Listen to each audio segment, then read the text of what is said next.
Good evening and welcome to the real world. Klal Yisrael is Messiah and Klal Yisrael complains to Moshe Rabbeinu about the food situation, the food shortage in the Midbar.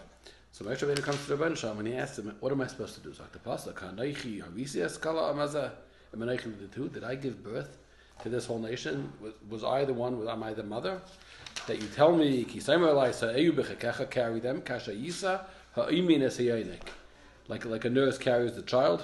What do you want from me, Rebbeinu Shalom? How am I supposed to take care of these people? They're not my children. So there's something here in the pasuk that you hear, that there's a mashmait, there's an indication, there's an implication that if you would have given birth to them, then it would have been okay. But if there's not enough food and there's 600,000 people and they're complaining, what does it make a difference if he's their father or their mother or their nurse? Or if there's not enough, there's not enough. Well, so what does that mean? So Chassidim say over from this Vasamis, such a line, a phrase that by a mamas, that a mother has no answer. The mother finds a way to feed her children. Doesn't make a difference how many. It doesn't make a difference what she's working with. A mother instinctively understands what her children need.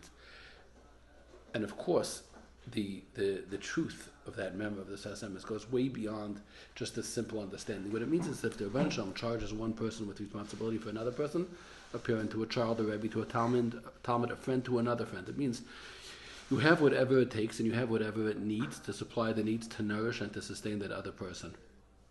Had the opportunity in this Vakenig Dachtim Nachem of Yaakov Bender Shlita last week. He was sitting Shiva for his brother, Michal Bender. Michal Bender was a tzaddik Nister, Mashgiach in Stanford. As much as people knew, there was a lot more that they didn't know. In 2022, you see that people said about him that he Gili Elio. I don't know, I can't tell if someone is Gili Elio, but for sure they don't say that about many people, a real tzaddik. So one of the things Rabbi Bender mentioned was such an interesting thing. He was sitting Shiva, and he was meant to, it was last Thursday night, he was meant to be Masada Kedushin for a Talmud. And he was in Shiva, so he couldn't do it. So he called the Talmud and apologized, and he called Rabbi Altuski, to the other Rosh Yeshiva in Darchei, and he asked him to step in and be Masada Kedushin for that Talmud. So Rabbi Altuski said he can't, because he had a family wedding, a nephew or a niece that night.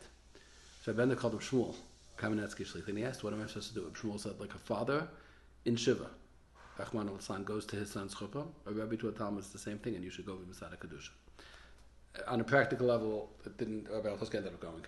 But the psak for Shmuel is that a Rebbe is like a father, and if a father goes, then a Rebbe has to go. That means there's an understanding here in the relationship between one neshama and another neshama who it's charged and sustaining. That means I have to give you whatever I can give you. I'm obligated, and I have whatever it takes. If you need something, I'm going to be able to fill that need. And if I can't, it means you don't really need it. And if you really need it, then obviously I have a way. By a mamas, neshtu kantutzum means if you're mine, then I always have an answer.